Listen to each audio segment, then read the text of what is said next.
হয় দৰঙৰ লোককৃষ্টি শুকনানী ওজাপালি আৰু দেওধনী নৃত্যৰ আজন্ম সাধক ৰাজেন্দ্ৰ নাথ এতিয়া অসুস্থ জটিল ৰোগত আক্ৰান্ত হৈ আছে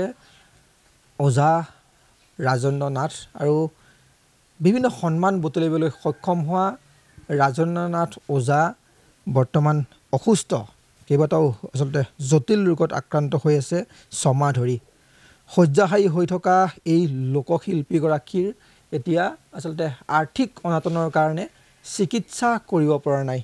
বৰ্তমান আচলতে ঘৰতে আছে এগৰাকী শিল্পী সাধক গৰাকী চিকিৎসালয়লৈকে যাব পৰা নাই একমাত্ৰ অৰ্থৰ অভাৱৰ কাৰণে আমি তেওঁৰ ওচৰলৈ গৈছোঁ যেহেতু এইগৰাকী স্বনামধন্য শিল্পীয়ে দৰঙৰ যি লোককৃষ্টি শুকনানী ওজাৰ প্ৰদৰ্শন কৰি আহিছে আমি কথা পাতিবলৈ চেষ্টা কৰিম দেখিছোঁ যথেষ্ট অসুস্থ কেতিয়াৰ পৰা আপোনাৰ এই অসুস্থ হয় নমস্কাৰ বৰ্তমান মই এতিয়া ছমাহ এই দুৰাৰোগ্যত ভুগি আছোঁ মই তাৰ আগলৈকে এই কৃষ্টিবিধৰ লগতে লাগি আছিলোঁ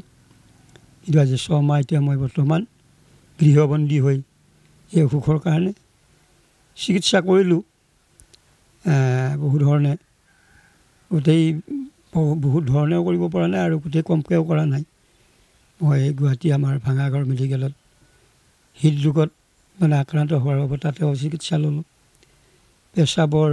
নলীত পাথৰ হোৱা তাতেও চিকিৎসা ল'লোঁ গলব্লাডাৰ কিডনীৰ পাথৰ ফেটি লিভাৰ ইত্যাদি বিভিন্ন ৰোগে তাৰমানে মোক জৰ্জৰিত কৰি আগুৰি ধৰিলে আৰু মোৰ দুৰ্ভাগ্য মই হৃদৰোগত আক্ৰান্ত হোৱাৰ বাবদ মোৰ কোনোখিনি অন্য ৰোগ তাৰমানে চিকিৎসাৰ আওতালৈ তাৰমানে আনিব নোৱাৰে চিকিৎসকসকলে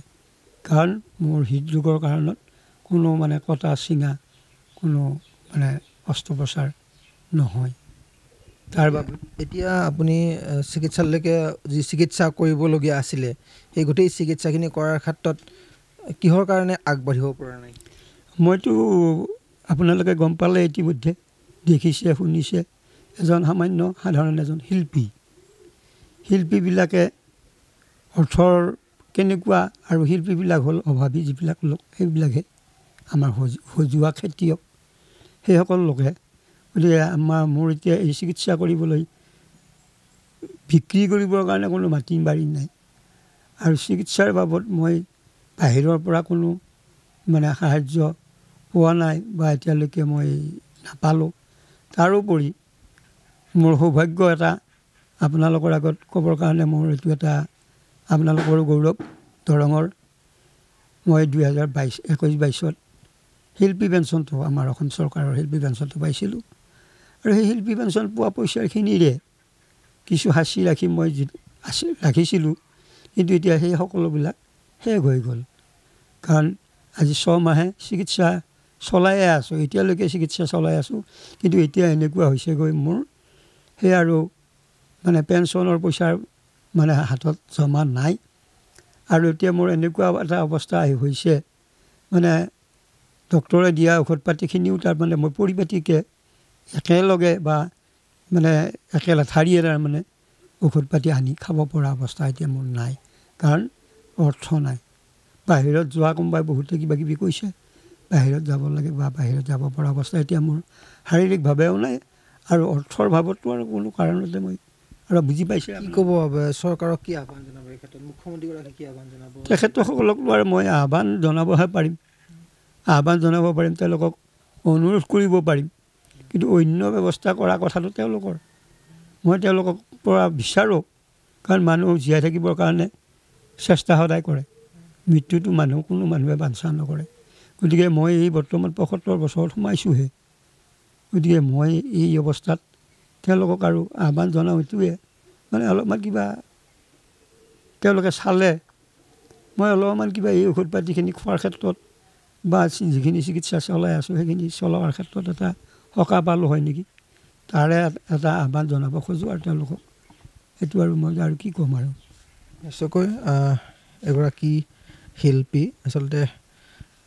ইতিমধ্যে কৈছোঁৱেই মই যে শয্যাগত দৰঙৰ প্ৰবীণ লোকশিল্পী ৰাজেন্দ্ৰনাথ ওজা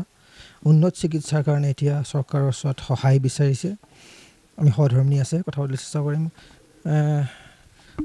দিক বিদিশ হেৰাই পেলাবলগীয়া হৈছে এতিয়া চিকিৎসাৰ কাৰণে যি অৰ্থৰ অভাৱ শিল্পী হিচাপত যিখিনি পেঞ্চন পায় সেইখিনিও এতিয়া নাই সেইখিনিও শেষ হ'ল এতিয়া কি কৰিম কি নকৰিম মই বাকীবিলাক বাদেই দিছোঁ বাপা মই পাইপডাল 15 দিনৰ মূৰে মূৰে ওলাব লাগে তাৰপিছত পাইপডাল ওলাই পাই গ'লে গাড়ীখন ভাড়া কৰিব লাগিলেও মই 700 টকা পাইপডাল আগে মই 500 টকা লৈছিলোঁ ঠিক কথা মই ফাঁকিনে ধৰি দিবৰ বেলা এতিয়া 800 তলত নলোঁ এতিয়া এইবাৰ 15 দিনৰ মূৰত মাতছি এতিয়া মই লৈ যাব কোনো উপায় নাই তাতে ময়ো আজি হস্পিটেলৰ পৰা আহিছোঁ মাত্ৰ ভৰি দি খোজকাঢ় নোৱাৰোঁ মইতো ৰাইজৰ ওচৰত বা চৰকাৰৰ ওচৰত অলপমান কিবা হাত চকুলি ভাল পালোৱে সেইটো কাৰণে কৈছোঁ আৰু মই বেলেগকৈ ক'ব মোৰ ধৈৰ্যও নাই চৰকাৰে যদি সহায় কৰে নিশ্চয় তাৰ চেষ্টা কৰিলোঁ হয় তেওঁ মই কৈছিলোঁ মোৰ হাতৰ কাণত য'ত যি আছে আমাৰ মাটি বিটি একো নাই ল'ৰা দুটা ছোৱালী দুটা বিয়া দিছোঁ ল'ৰা দুটাও বিয়া কৰি চাওঁ চাই কোনো নকৰে কিন্তু নিজৰগিলাক পৰিয়ালত নাচাইনো আকৌ আমাক চাবনে এতিয়া আজি মই একেলাই কৈছোঁ বাবা একেলাই কান্দি একেলাই গৈছোঁ মই হস্পিটেলত আহি মাতো আগেৰি পৰি আছোঁ এইখিনি ফুটি আচল ফুটিব পৰা নাই এই ডাঙৰ ল'ৰাটোৱে দেউতাকক অলপ দি থৈ যায় ভাত ৰাতিপুৱা দিনৰ ভাগত নাই ভাগিন এটা ৰাখিছোঁ আজি 1 মাহ হ'ল নাই কুকুৰাগিলি গ'লে আৰু কি ক'ম আৰু ক'ব আৰু আমাৰ উপায় একো নাই চৰকাৰে সহায় নকৰিলে ৰাইজে সহায় নকৰিলে আমি কেনেকৈ কি কৰিম আৰু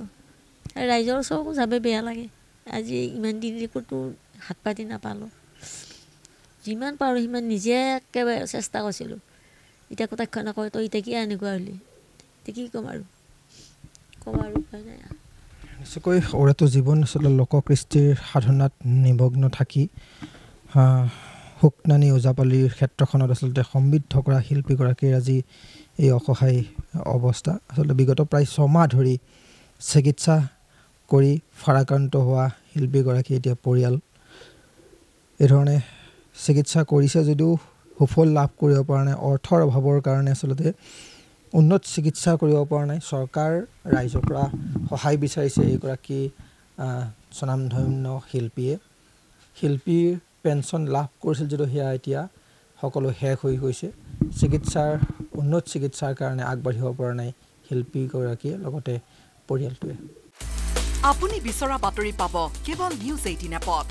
নিউজ 18 এপ ডাউনলোড কৰিবলৈ স্ক্যান কৰক এই QR কোড গুগল প্লে ষ্টৰতো পাব এই নিউজ 18 এপ